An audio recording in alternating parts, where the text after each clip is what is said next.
ಅಮ್ಮ ಕೇಳು, ಆತನ ಕೆಲಸದಲ್ಲಿ ದೇವ್ರು ಬಿಸಿ ಇಲ್ಲ, ನಿನ್ನ ಕೆಲಸದಲ್ಲಿ ದೇವ್ರು ಬಿಸಿ ಇದ್ದಾನೆ.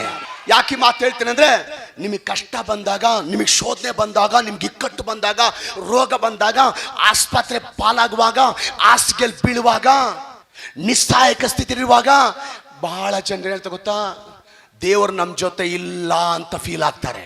ಎಲ್ಲಿದ್ದಾನೆ ದೇವರು, ಎಲ್ಲಿದ್ದಾನೆ ದೇವರು, ದೇವರಿದ್ರೆ ನಮ್ಗೆ ಯಾಕೆ ಕಷ್ಟ ಬರ್ತಿತ್ತು ಅಂತ ಗುಣಗುಟ್ಟುತ್ತಾರೆ. ಅಂಥವ್ರಿಗೆಲ್ಲ ಒಂದು ಮಾತು ಹೇಳಕ್ಕೆ ಇಷ್ಟಪಡ್ತೀನಿ. ನೀನು ಕಷ್ಟದಲ್ಲಿ ಇರುವಾಗ, ನೀನು ಬಾಧೆಯಲ್ಲಿ ಇರುವಾಗ, ನೀನು ವ್ಯಾಧಿಯಲ್ಲಿ ಇರುವಾಗ, ಅನಾರೋಗ್ಯದಿಂದ ಹಾಸಿಗೆಯಲ್ಲಿ ಬೀಳುವಾಗ, ನಾನಾ ವಿಧವಾದ ಸಂಕಷ್ಟಗಳಲ್ಲಿ ಬೀಳುವಾಗ ದೇವರು ನಿನ್ನ ಕೆಲಸದಲ್ಲಿ ಬ್ಯುಸಿ ಇದ್ದಾನೆ. ಅಬ್ರಾಮನ ದೇವ್ರು ಕಾಪಾಡಿನಲ್ವಾ, ಕಾಪಾಡಿದಾಗ ಅಬ್ರಾಮ್ ದೇವ್ರ ಹತ್ರ ಮಾತಾಡಿರ್ಬೋದು. ಅಪ್ಪ ಏನಿಲ್ಲಪ್ಪ, ಒಂದು ಮಾತು ಕೇಳ್ತೀನಿ, ನಾನು ಮನೆಯಿಂದ ನನ್ನ ಮಗನನ್ನು ನೀನು ಹೇಳಿದ ಪ್ರಕಾರ ಬಲಿ ಕೊಡ್ಬೇಕಂತ ಕರ್ಕೊಂಬರ್ಬೇಕಾದ್ರೆ ನನ್ನ ಅಸಿಸ್ಟೆಂಟ್ಗಳು, ನನ್ನ ಜೊತೆ ಇರುವಂಥ ಸೇವಕರು, ಅಬ್ರಾಮನ ಜೊತೆಗೆ ದೇವರಿಲ್ಲ, ಅಬ್ರಾಮನ ಜೊತೆ ದೇವ್ರು ಇದ್ದಿದ್ರೆ ಬಂದು ಕಾಪಾಡ್ತಿದ್ದ, ಅಬ್ರಾಮನ ಜೊತೆಗೆ ದೇವರಿಲ್ಲ ಅಂತ ಮಾತಾಡ್ತಿದ್ರು. ನಾನು ಇಷ್ಟೆಲ್ಲ ಕಷ್ಟದಲ್ಲಿ ಹಾದು ಬರುವಾಗ, ಇಷ್ಟೆಲ್ಲ ಇನ್ನೇನು ಪ್ರಾಣ ಹೋಗುತ್ತೆ ಅಂತ ಕೊನೆ ಕ್ಷಣದವರೆಗೂ ಅವ್ರಂತದ್ರು ದೇವ್ರು ಎಲ್ಲಿದ್ದಾನೆ, ದೇವ್ರು ಎಲ್ಲಿದ್ದಾನೆ ಅಂತಂದ್ರು.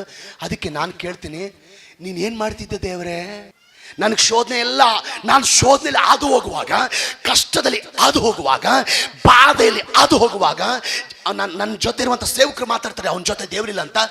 ನೀನೇನು ಮಾಡ್ತಿದ್ದೆ ದೇವರೇ ಅವಾಗ? ನನ್ನ ಕಷ್ಟದಲ್ಲಿ ನೀನೇನು ಮಾಡ್ತಿದ್ದೆ ಅಂತ ಅಬ್ರಾಮನ ಕೇಳುವಾಗ ದೇವರಂದನು, ನಿನ್ನ ಕೆಲಸದಲ್ಲೇ ಬಿಸಿದ್ದೆ ಮಾರಾಯ. ಮತ್ತೆ ನಿನಗೆ ಕುರಿ ಹುಡ್ಕೊಂಡು ಹೋಗ್ಬರ್ಬೇಕ? ನಾನು ಕುರಿ ಹುಡ್ಕೊಂಡ್ ಬಂದಿಲ್ಲ ಅಂದ್ರೆ ಏನು ಮಾಡ್ಬೇಕು? ನೀನು ನಿನ್ನ ಮಗನ ಕೊಡ್ಬೇಕು. ಅದಕ್ಕೋಸ್ಕರ ನಾನು ಬೇರೆಯವ್ರ ಕೆಲಸದಲ್ಲಪ್ಪ, ನಿನ್ನ ಕೆಲಸದಲ್ಲೇ, ಕುರಿ ಹುಡ್ಕೊಂಡ್ಬರುವ ಕೆಲಸದಲ್ಲೇ, ಕುರಿಯನ್ನ ರೆಡಿ ಮಾಡುವ ಕೆಲಸದಲ್ಲೇ, ನಿನ್ನ ಕೆಲಸದಲ್ಲೇ ನಾನು ಬಿಸಿ ಆಗಿದ್ದೇನೆ. ಚಪ್ಪಾಳೆ.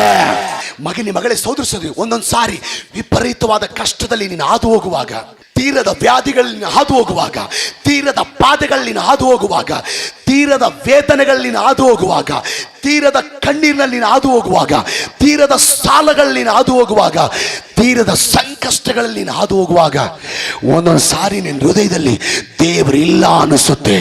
ಅವಾಗ ನೀನು ಅನ್ಕೋಬೇಕು, ಹಲ್ಲೆಲೂಯಾ, ದೇವರು ದೂರ ಹೋಗಿಲ್ಲ, ದೇವರು ನನ್ನ ಬಿಟ್ಟು ಹೋಗಿಲ್ಲ, ದೇವರು ನನ್ನ ಮರೆತು ಹೋಗಿಲ್ಲ, ದೇವರು ನನ್ನ ನೋಡ್ದಂಗೆ ಕಣ್ಣು ಮುಚ್ಚಿಲ್ಲ, ನನ್ನ ಕೆಲಸದಲ್ಲೇ ದೇವರು ಬಿಸಿ ಇದ್ದಾನೆ.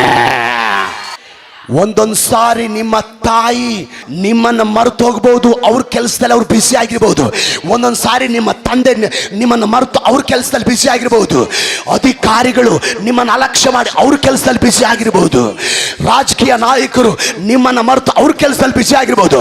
ಒಂದೊಂದು ಸಾರಿ ಇವತ್ತು ವಾಕ್ಯ ಹೇಳುವಂತ ನಿಮ್ಮ ಪಾಸ್ಟ್ರು ನಿಮ್ಮನ್ನು ಮರೆತು ಅವರ ಕೆಲಸದಲ್ಲಿ ಬಿಸಿ ಆಗಿರ್ಬಹುದು. ಆದರೆ ಇವತ್ತು ನಿಮ್ಮ ಪರಲೋಕದ ತಂದೆಯಾದ ದೇವರು ಆತನು ಬೇರೆ ಕೆಲಸದಲ್ಲಿ ಅಲ್ಲ, ನಿನ್ನ ಕೆಲಸದಲ್ಲಿ ನಿನಗೋಸ್ಕರ ಆತನು ಬಿಸಿಯಾಗಿದ್ದಾನೆ. ಇವತ್ತು ನಾನು ಪ್ರವಾದನೆಗೆ ಹೇಳ್ತಾ ಇದ್ದೀನಿ, ಇವತ್ತು ಆಲಯಕ್ಕೆ, ಸಭೆಗೆ, ನಿಮಗೆ ದೇವರ ಅಬ್ರಹಾಮನಿಗೆ ಕುರಿಯನ್ನ ರೆಡಿ ಮಾಡ್ಲಿಕ್ಕೆ ಹೋದಂತೆ, ಆತನ ಕೆಲಸದಲ್ಲಿ ಬಿಸಿ ಆದಂತೆ, ನಿಮಗೆ ಇಲ್ಲಿರುವಂತ ಕೆಲವರಿಗೋಸ್ಕರ ದೇವರು ಜಾಬ್ ರೆಡಿ ಮಾಡುವ ಬಿಸಿಯಲ್ಲಿದ್ದಾನೆ. ಕೆಲವರಿಗೋಸ್ಕರ ಅಧಿಕಾರಿಗಳ ಹತ್ರ ಮಾತಾಡುವ ಬಿಸಿಯಲ್ಲಿದ್ದಾನೆ. ನಿಮ್ಮಲ್ಲಿ ಕೆಲವರಿಗೋಸ್ಕರ ಹಣ ರೆಡಿ ಮಾಡುವ ಬಿಸಿಯಲ್ಲಿದ್ದಾನೆ. ಇಲ್ಲಿರುವ ಕೆಲವರಿಗೋಸ್ಕರ ದುಡಿಮೆ ರೆಡಿ ಮಾಡುವ ಬಿಸಿಯಲ್ಲಿದ್ದಾನೆ. ವ್ಯಾಪಾರ ರೆಡಿ ಮಾಡುವ ಬಿಸಿಯಲ್ಲಿದ್ದಾನೆ. ಕೆಲವರು ಅನಾರೋಗ್ಯದಲ್ಲಿ ಬಿದ್ದಿರುವಾಗ ಡಾಕ್ಟರ್ ಒಳಗಡೆ ತೂರಿ, ಪರಿಶುದ್ಧಾತ್ಮನ ತೂರಿ ಆಸ್ಪತ್ರೆಯಿಂದ ಅವ್ರನ್ನ ಸ್ವಸ್ಥ ಮಾಡಿ, ಅವ್ರನ್ನ ಗುಣಪಡಿಸ್ಕೊಂಡು ಅವ್ರನ್ನ ವಾಸಿ ಮಾಡುವ ಬಿಸಿಯಲ್ಲಿದ್ದಾನೆ. ಕೆಲವರಿಗೋಸ್ಕರ ದೇವರು ಆಲಯ ಕಟ್ಟುವ ಬಿಸಿಯಲ್ಲಿದ್ದಾನೆ. ಒತ್ತಾಗೆಲ್ಲ ದೇವರು ನಿಮ್ಮ ಕೆಲಸದಲ್ಲೇ ಬಿಸಿ ಇದ್ದಾನೆ. ಪ್ರತಿ ತಾಯಿ ಪ್ರತಿ ಮನೆಯಲ್ಲಿ ತಮ್ಮ ಮಕ್ಕಳನ್ನ ನೋಡಿಕೊಳ್ಳುವ ವಿಷಯದಲ್ಲಿ ಬಿಸಿ ಇರ್ತಾಳೆ. ಕರೆಕ್ಟ್ ಅಲ್ಲ? ತಾಯಿ ಮಕ್ಕಳಿಗೆ ಉಣಿಸ್ಬೇಕು, ತಿನ್ನಿಸ್ಬೇಕು, ಅವ್ರನ್ನ ರೆಡಿ ಮಾಡಬೇಕು, ಸ್ನಾನ ಮಾಡಿಸ್ಬೇಕು, ಬಟ್ಟೆ ಹಾಕಬೇಕು, ಶಾಲೆ ಕಳಿಸ್ಬೇಕು, ಅವ್ರ ಬಟ್ಟೆ ಒಗಿಬೇಕು. ಪ್ರತಿ ತಾಯಿ ಪ್ರತಿ ಮನೆಯಲ್ಲಿ ತಮ್ಮ ಮಕ್ಕಳ ವಿಷಯದಲ್ಲಿ ಬ್ಯುಸಿ ಆಗಿರುತ್ತಾರೆ. ಇವತ್ತು ನನ್ನ ದೇವ್ರು ಹೇಳ್ತಾನೆ, ಎತ್ತ ತಾಯಿ ತನ್ನ ಕೂಸಿಗೆ ಹಾಲು ಕುಡಿಸುವುದನ್ನ ಮರ್ತೋಗ್ಬೋದು ಬಿಸಿಯಲ್ಲಿ, ನಾನು ಮರೆಯುವುದಿಲ್ಲ. ಪಕ್ಕದ ನೋಡಿ ಹೇಳ್ರಿ, దేవుడు నీ పని మీదనే ఉన్నాడు, నీ పని బిజీలే ఉన్నాడు. ఎక్కడున్నాడో దేవుడు, ఏం చేస్తాడో దేవుడు, ఎక్కడ పండుకున్నాడో దేవుడు, ఎక్కడున్నాడో దేవుడు. దేవుడు ఉంటే నాకెంత ఇంత కష్టం వస్తుంది, నాకే ఎక్కడ నన్ను దేవుడు చూడలేదు, నా ಕಷ್ಟ దేవుడు ನೀನು ಇಲ್ಲಿ ಕಷ್ಟ ಅನುಭವಿಸ್ತಿರ್ಬೋದು, ದೇವರು ಅಲ್ಲಿ ನಿನಗೋಸ್ಕರ ರೆಡಿ ಮಾಡ್ತಾ ಇದ್ದಾನೆ ಏನೋ ಕಾರ್ಯನ. ಯೋಬನಿಗೆ 7,000 ಕುರಿಗಳಿತ್ತು, ಸೈತಾನ್ 7,000 ಕುರಿಗಳನ್ನು ಕಳ್ಕೊಳ್ಳುವಂತೆ ಮಾಡಿದನು. ಯೋಬ 7,000 ಕುರಿ ಕಳ್ಕೊಂಡನು, 3,000 ಒಂಟೆ ಕಳ್ಕೊಂಡನು, 500 ಜೋಡಿ ಎತ್ತು ಕಳ್ಕೊಂಡನು, 500 ಕತ್ತೆ ಕಳ್ಕೊಂಡನು, 7 ಜನ ಗಂಡು ಮಕ್ಕಳು, 3 ಜನ ಹೆಣ್ಣು ಮಕ್ಕಳು ಕಳ್ಕೊಂಡನು. ಇಷ್ಟೆಲ್ಲ ಕಳ್ಕೊಂಡ ಮೇಲೆ ಕೂಡ ಯೋಬನ ಬಾಯಿಯಿಂದ ಬಂದ ಮಾತೇನು ಗೊತ್ತಾ? ಅಯ್ಯೋ, ಎಂತ ದೇವ್ರು ನಂಬಿದ್ನಲ್ಲಪ್ಪ ನಾನು, ಹೋಗಿ ಹೋಗಿ ಕರ್ಮವೇ, ನಾನು ಯಾಕನ ಈ ದೇವ್ರು ನಂಬಿದೆ. ಸತ್ತೋಗಿದ್ದು 1 ಕುರಿ ಅಲ್ಲ, ಕಳೆದೋಗಿದ್ದು 1 ಕುರಿ ಅಲ್ಲ, 2 ಕುರಿ ಅಲ್ಲ, 7,000. 3,000 ಒಂಟೆಗಳನ್ನ ಹೊಡ್ಕೊಂಡು ಹೋದ್ರು, 500 ಜೊಡ್ಡಿ ಎತ್ತು ಕಳ್ಕೊಂಡನು, 500 ಕತ್ತೆ ಕಳ್ಕೊಂಡು, 7 ಜನ ಮಕ್ಕಳು, 3 ಜನ ಹೆಣ್ಮಕ್ಳು, 10 ಜನ ಟೋಟಲ್ ಸತ್ತೋದ್ರು. ಸೈತಾನ್ ಬಂದು ನಿಂತ್ಕೊಂಡ, ಈಗಲೂ ದೇವ್ರು ಮತ್ತೆ ಅದನ್ನೆಲ್ಲ ವಾಪಸ್ ಕೊಡ್ತಾನಂತ ನಂಬುತ್ತೀಯಾ? ಹೇಳ್ತಿ ಅಂದ್ಲು ಯೋಬನ ಹೆಂಡ್ತಿ, ನಾನ್ ನಂಬಲ್ಲ.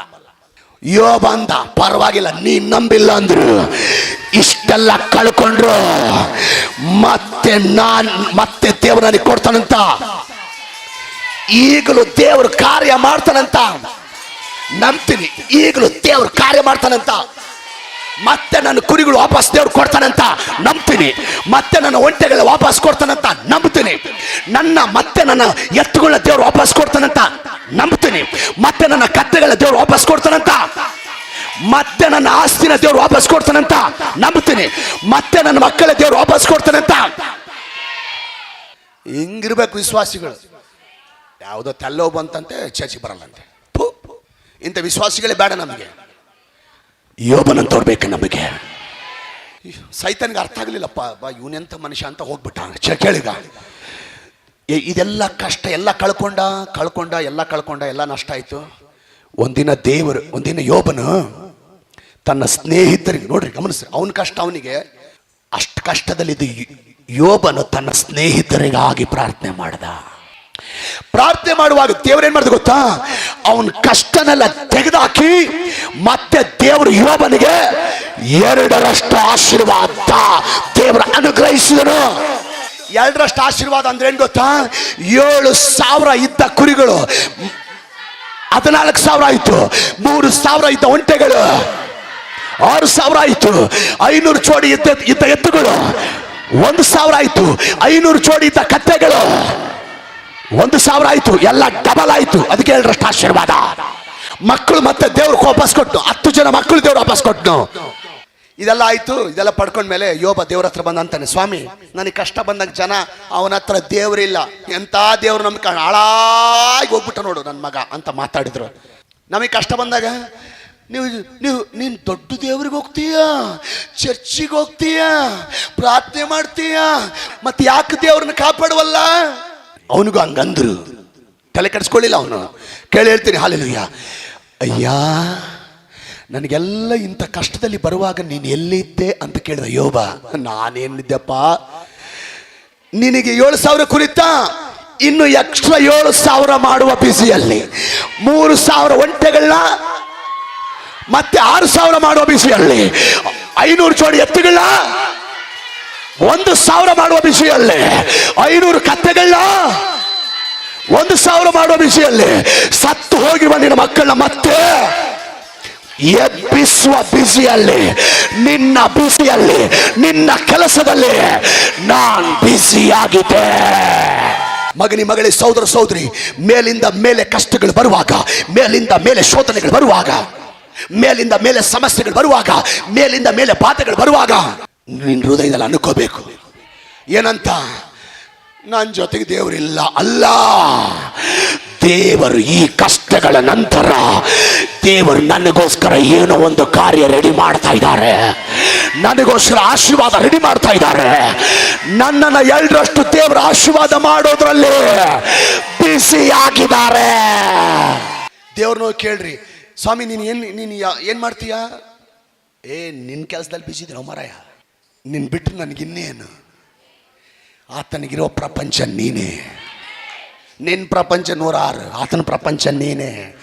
ಆತನ ಧ್ಯಾನ ನಿನ್ನ ಮೇಲೆ, ಆತನ ಯಾವ ಯೋಚನೆ ಯಾವಾಗಲೂ ನಿನ್ನ ಬಗ್ಗೆನೇ, ಆತನ ಚಿಂತೆ ಮಾಡ್ತಾರೋದು ಯಾವಾಗಲೂ ನಿನ್ನ ಕುರಿತಾಗಿ. ಮಗನಿ ಮಗಳೇ, ಸಹೋದರ ಸಹೋದರಿ, ಯೋಸೇಫನಿಗೆ ಅವನು ಏನು ತಪ್ಪು ಮಾಡಿಲ್ಲ ಅಂದ್ರು, ಅವನು ಏನು ಅನ್ಯಾಯ ಮಾಡಿಲ್ಲ ಅಂದ್ರು, ಸೆರೆಮನೆಗೆ ಹಾಕುವಂತ ಯಾವುದೇ ಒಂದು ದೋಷ ಅಪರಾಧ ಅವನು ಮಾಡಿಲ್ಲ ಅಂದ್ರು, ಅವನ ಮೇಲೆ ಸುಳ್ಳಾಗಿ ತಪ್ಪು ಹೊರಿಸಿ, ಸುಳ್ಳಾಗಿ ನಿಂದೆ ಹೊರಿಸಿ ಅವನನ್ನು ಸೆರೆಮನೆಗೆ ಹಾಕಿದರು. ಯಾಕೆಂದ್ರೆ ಅವನು ಸೆರೆಮನೆಗೆ ಹೋದಂಥ ಆ ದೇಶದಲ್ಲಿ ಅವನ ಬಂಧುಗಳಿಲ್ಲ, ಅವನ ರಿಲೇಷನ್ಸ್ ಇಲ್ಲ, ಅವನ ಸ್ನೇಹ ಯಾರು ಅವನಿಗಿಲ್ಲ, ದಿಕ್ಕೇ ಇಲ್ಲ, ಬಿಡಿಸ್ಕೊಂಡು ಬರೋರು ಕೂಡ ಇಲ್ಲ. ಆ ಸಂದರ್ಭದಲ್ಲಿ ಅನೇಕ ಜನ ಅನ್ಕೊಂಡ್ರು ಅವನ ಜೊತೆಗೆ ದೇವರು ಇಲ್ಲ, ಅವನ ಪಕ್ಷ ದೇವರು ಇಲ್ಲ, ಅವನ ದೇವರು ನಿಜವಾದ ದೇವರಲ್ಲ. ಹೋಗಿ ಹೋಗಿ ಎಂತ ದೇವ್ರು ನಂಬಿದನಂತ ಅನೇಕ ಜನ ಅವನಿಗೆ ಬಂದಂತ ಕಷ್ಟ ನೋಡಿ ಅವನ ಬಗ್ಗೆ ಮಾತಾಡಿದ್ರು. ಅವನು ಮಾತಾಡಿಲ್ಲ, ಅವ್ರು ಅನೇಕರು ಮಾತಾಡಿದ್ರು. ನಂಬಿಕೆ ಇರೋರನ್ನ ಯಾವತ್ತು ದೇವರಂತ ಸ್ಥಳದಲ್ಲಿ ಬಿಡಲ್ಲ, ದೇವರು ಹೊರ ಕರ್ಕೊಂಡ್ ಬರ್ತಾರೆ. ಒಂದಿನ ದೇವ್ರು ಏನ್ ಮಾಡಿದ್ರು ಅಂದ್ರೆ, ಆ ಯೋಸೇಫನನ್ನ ಸೆರೆಮನೆಯಿಂದ ಬಿಡಿಸಿ ಅರಮನೆಗೆ ತಂದು ಪ್ರಧಾನ ಮಂತ್ರಿ ಕುರ್ಚಿ ಮೇಲೆ ದೇವರು ಕುಂದಿರಿಸಿದರು. ಆತ ಪ್ರಧಾನ ಮಂತ್ರಿ ಕುರ್ಚಿ ಮೇಲೆ ಕೂತ್ಕೊಂಡಾಗ ದೇವ್ರನ್ನ ಕೇಳಿದ, ದೇವಾ, ನಾನು ಜೈಲಿನಲ್ಲಿದ್ದಾಗ ನೀನು ಏನು ಮಾಡ್ತಿದ್ದೆ ಅಂತ. ಇವನು ದೇವ್ನ ನೀನು ಏನು ಮಾಡ್ತಿದ್ದೆ ಅವಾಗ ನಾನು ಜೈಲಲ್ಲಿದ್ದಾಗ ದೇವ್ರೆ ಅಂತ ಕೇಳ್ದ. ಸಂತೋಷವಾಗಿ ಕೇಳ್ದ, ಬೇಸರದಿಂದಲ್ಲ. ನಿನ್ನ ಕೆಲಸದಲ್ಲೇ ಬ್ಯುಸಿ ಇದ್ದಪ್ಪ. ನೀನ್ ಜೈಲಲ್ಲಿರುವಾಗ, ಸೆರೆಮನೆಯಿರುವಾಗ ನಿನಗೋಸ್ಕರ ಈ ಅರಮನೆ ರೆಡಿ ಮಾಡುವ ಬಿಸಿಯಲ್ಲಿ, ನಿನಗೋಸ್ಕರ ಪ್ರಧಾನ ಮಂತ್ರಿ ಕುರ್ಚಿ ರೆಡಿ ಮಾಡೋ ಬಿಸಿಯಲ್ಲೇ, ನಿನ್ನನ್ನು ಪ್ರಧಾನ ಮಂತ್ರಿ ಮಾಡೋವರೆಗೂ ಒಂದು ದಿನ ಕೂಡ ನಾನು ಸುಮ್ಮನೆ ಕೂತ್ಕೊಂಡಿಲ್ಲ. ನಿನ್ನ ಕೆಲಸದಲ್ಲಿ ನಾನು ಬಿಸಿಯಾಗಿದ್ದೆ. ನೀವು ಚಪ್ಪಾಳೆ ತಟ್ಟುವಾಗ ಪರಿಶುದ್ಧಾತ್ಮ ದೇವರು ಹೇಳ್ತಾನೆ, ನೀವು ಕೂಡ ಎಂತ ಒಂದು ಬಂಧನದಲ್ಲಿರ್ಬೋದು, ಸಾಲ ಅನ್ನುವಂಥ ಬಂಧನದಲ್ಲಿರ್ಬಹುದು, ಅನಾರೋಗ್ಯ ಅನ್ನುವಂಥ ಬಂಧನದಲ್ಲಿರ್ಬಹುದು, ಬಂಜೆತನ ಅನ್ನುವಂಥ ಬಂಧನದಲ್ಲಿರ್ಬಹುದು. ದರ್ಶೋತ್ರ, ನಿನ್ನ ಕಷ್ಟದಲ್ಲಿ ಬಿದ್ದಿರಬಹುದು, ಕಣ್ಣೀರಿನಲ್ಲಿ ಬಿದ್ದಿರಬಹುದು, ರೋಗದಲ್ಲಿ ಬಿದ್ದಿರಬಹುದು, ಸಾಲದಲ್ಲಿ ಬಿದ್ದಿರಬಹುದು. ಆ ಕಷ್ಟದಲ್ಲಿ ಅಯ್ಯೋ ದೇವ್ರು ನನ್ನ ಜೊತೆ ಇಲ್ಲಲ್ಲಪ್ಪ ಅಂತ ನಿನ್ನ ಹೃದಯದಲ್ಲಿ ಅನಿಸಿರ್ಬಹುದು. ಇವತ್ತು ನೀನು ಅರ್ಥ ಮಾಡ್ಕೋಬೇಕು. ಹಲ್ಲೆಲೂಯ. ಸೆರೆಮನೆಯಲ್ಲಿರುವಾಗ ದೇವರು ಯೋಸೇಫನಿಗೋಸ್ಕರ ಅರಮನೆಯನ್ನು ರೆಡಿ ಮಾಡೋ ಪ್ರಕಾರ ನಿನಗೆ ಕಷ್ಟ ಬಂದಿದೆ ಅಂದ್ರೆ ಆಲ್ರೆಡಿ ದೇವರು ನಿನ್ನನ್ನು ಅಲ್ಲಿಂದ ಹೊರಗೆ ತರಲಿಕ್ಕೆ, ಬರೀ ಹೊರಗೆ ತರಲಿಕ್ಕಲ್ಲ, ಅಲ್ಲಿಂದ ಇನ್ನು ಉನ್ನತವಾದ ಸ್ಥಿತಿಗೆ ತಕೊಂಡು ಹೋಗ್ಲಿಕ್ಕೆ. ನೀನ್ ಕಷ್ಟದಲ್ಲಿರುವಾಗ, ನೀನ್ ರೋಗದಲ್ಲಿರುವಾಗ, ನೀನ್ ಕಾಯಿಲೆಯಲ್ಲಿರುವಾಗ, ಹಾಸಿಗೆಯಲ್ಲಿ ಬಿತ್ತೋದಾಗ, ಸಾಲದಲ್ಲಿ ಬಿತ್ತೋದಾಗ, ವೇದನೆಯಲ್ಲಿ ಬಿತ್ತೋದಾಗ, ನಷ್ಟದಲ್ಲಿ ಬಿತ್ತೋದಾಗ, ಎಲ್ಲ ಕಳ್ಕೊಂಡು ಬಿತ್ತೋದ ಸ್ಥಿತಿ ಇರುವಾಗ, ಯಾರು ನಿನಗೆ ಸಹಾಯ ಮಾಡದ ಸ್ಥಿತಿಯಲ್ಲಿರುವಾಗ ಆಲ್ರೆಡಿ ದೇವರು ನಿನಗೋಸ್ಕರ ಎಲ್ಲ ರೆಡಿ ಮಾಡ್ತಾ ಇದ್ದಾರೆ. ಚಪ್ಪಾಳೆ ತಟ್ಟಿ ದೇವರಿಗೆ. ಇಂಥ ದೇವ್ರು ಎಲ್ಲಿ ಸಿಗ್ತಾನ್ರಿ ನಿಮ್ಗೆ? ನಿಮ್ ಗಂಡ ಹೋಗ ಕಡೆ, 24 ನಿನ್ನೆ ನೋಡ್ಲ, ಹೋಗ ಕಡೆ. ನಿಮ್ಮ ಹೆಂಡ್ತಿ ಬರ ನಿಂದಾಯ್ತು, ಹೋಗ ಕಡೆ. ನಿಮ್ಮ ಮಕ್ಕಳು ಹೋಗ ಕಡೆ ಅಂತಾರೆ. ನನ್ನ ದೇವರು 24x7 365 ದಿನಗಳು ನಿನ್ ಬಿಟ್ರೆ ಬೇರೆ ಯೋಚನೆ ಆತನಿಗಿಲ್ಲ.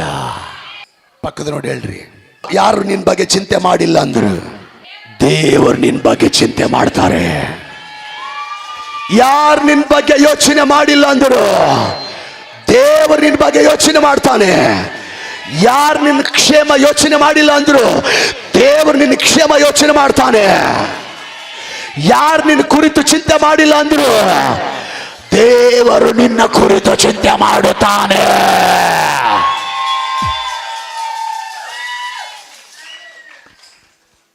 ಹೇಳ್ರಿ, ಇಂಥ ದೇವ್ರು ಸಿಕ್ಕಿರೋದು ನಮ್ಮ ಪುಣ್ಯ ಅಂತ. ನಿಜನಾ? ನಿಜವಾಗ್ಲಿ ಇಂಥ ದೇವ್ರು ಸಿಕ್ಕಿರೋದು ನಮಗೆ ಪುಣ್ಯ.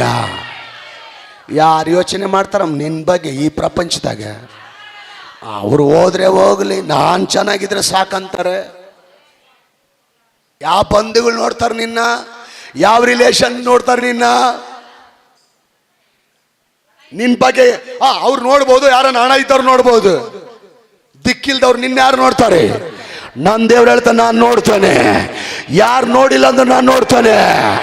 ನಿಂದೇ ಯೋಚನೆ ನನಗೆ. ನಿನ್ನ ಸ್ವಸ್ಥ ಮಾಡೋವರೆಗೂ, ನಿನ್ನ ಗುಣ ಮಾಡೋವರೆಗೂ, ನಿನಗೆ ಹಣ ಕೊಡೋವರೆಗೂ, ನಿನಗೆ ಉದ್ಯೋಗ ಕೊಡೋವರೆಗೂ, ನಿನಗೆ ಸಿಂಹಾಸನ ಕೊಡೋವರೆಗೂ, ನಿನ್ನ ಉನ್ನತ ಸ್ಥಿತಿ ತರೋವರೆಗೂ ನಿನ್ನ ಬಿಸಿಯಲ್ಲಿ ನಾನು ಇದ್ದೇನೆ.